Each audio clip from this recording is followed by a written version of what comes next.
In this video, I'm going to talk about Plasmodium. Plasmodium is a dominant protozoan disease that causes malaria. It's been a major disease for the humankind for thousands of years, even going back to the Romans. And there was a number of Roman writers who recorded malaria symptoms and attributed the disease to the swamps. And approximately it kills about 1 million to 2.5 million people per year. And every year there are up to 200 to 5 million new cases of the disease. There are 4 species that are responsible for causing malaria, and those are Plasmodium falciparum, Plasmodium vivax, Plasmodium ovale, and Plasmodium malariae. Plasmodium is spread through the vector of the Anopheles mosquito, and there are also different species that can cause disease in reptiles, birds, and other mammals, but in this video I'm just going to talk about what causes disease in humans. The life cycle of Plasmodium has 2 different phases, the sexual phase and the asexual phase. The asexual phase starts when the intermediate host, which is the humans, get infected by the bite of an Anopheles mosquito.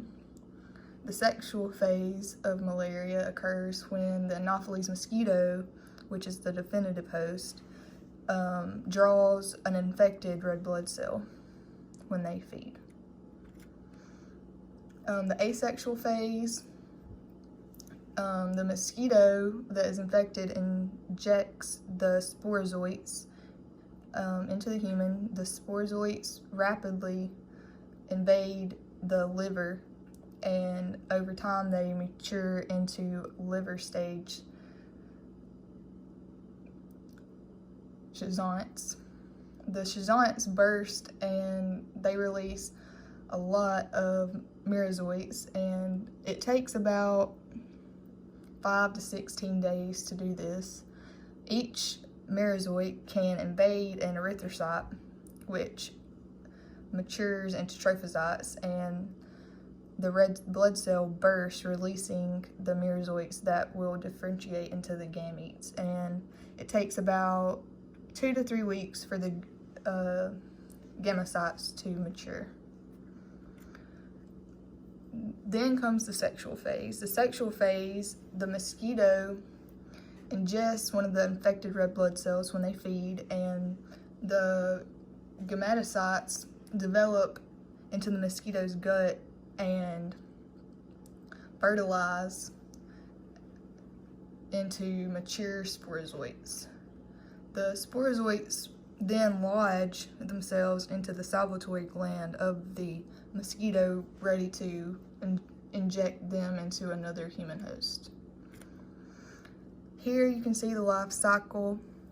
The mosquito injects the sporozoites into the human. They go into the liver cells, mature into liver schizonts, and then those release merozoites that then invade the red blood cells.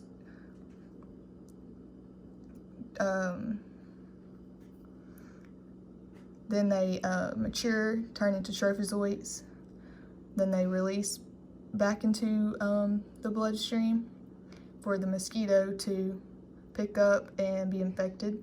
And then that goes through all the stages of how it matures in the mosquito guts, ready to go back into the salivatory gland and inject another human. And the P. vivax and Plasmodium ovale, the infection of the maturation of the schizonts can be delayed for up to 1 to 2 years. And right here it shows how it sits in dormancy in the hepatic cells. There are several symptoms that occur whenever you get Plasmodium. The first symptoms may include viral syndrome symptoms, and they include like fever, chills, sweating, headache, and illness. Later, severe disease may develop where you experience anemia, renal failure, and multi-system failure. With severe Plasmodium falciparum, the malaria may obstruct the capillaries that leads to local hypoxia, and that is the below level of oxygen in the blood and the release of toxic cellular products. Obstruction of the microcirculation of the brain is cerebral malaria, and these symptoms can range from starting at irritability, then going to seizures, and eventually coma. Periodic febrile responses caused by the rupture of the joints, and P. vivax and P. ovale, a brood of joints, mature every 48 hours, and this is called a tertiary malaria. And P. malariae, the fever occurs every 72 hours, and this is called quartan malaria. And in the Plasmodium falciparum, it doesn't really have a distinct periodicity of the fever. So here you can see every 48 hours, every 48 hours, basically, the fever shoots up. Here is P. malariae, where every 72 hours, the fever shoots up. And with Plasmodium falciparum, the fever just kind of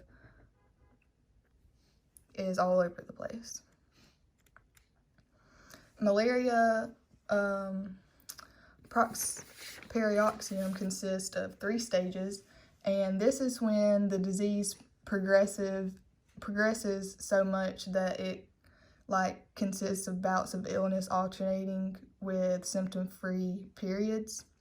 The first stage is a cold stage, which lasts from 15 to 60 minutes, and the patient experiences a cold feeling where they're shivering and cold.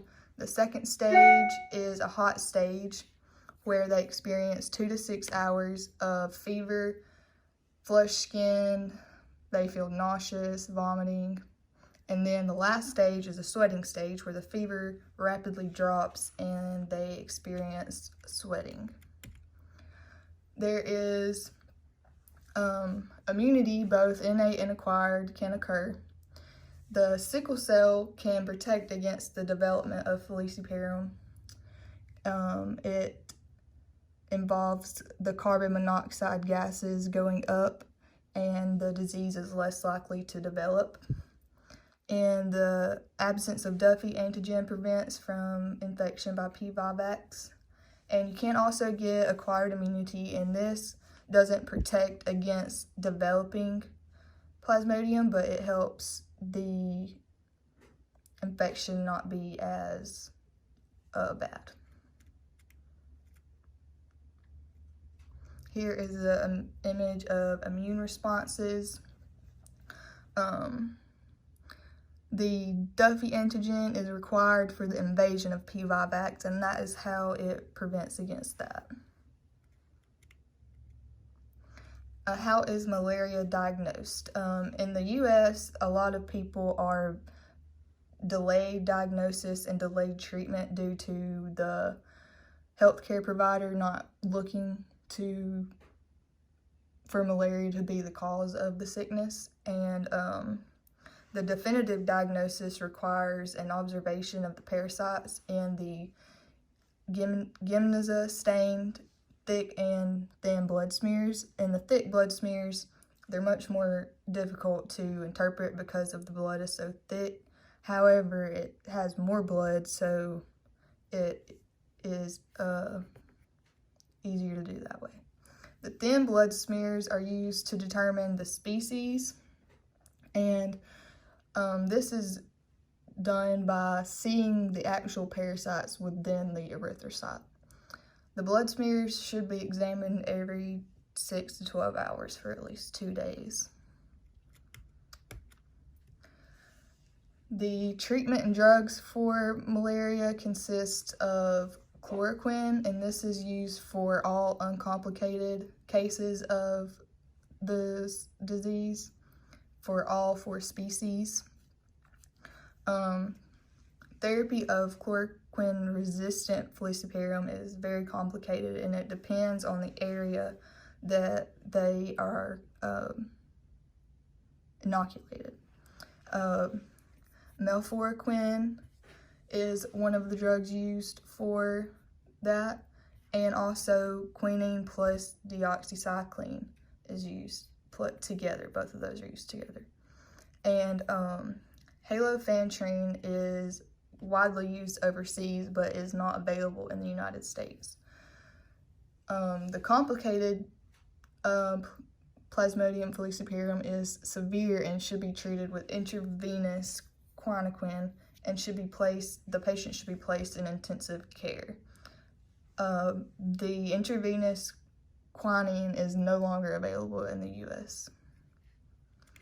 And here is a map of the chloroquine sensitive malaria and the chloroquine resistant malaria. The chloroquine resistant is all of these little light checkered areas. As you can see, there's a lot more area where the falciparum is resistant to the chloroquine.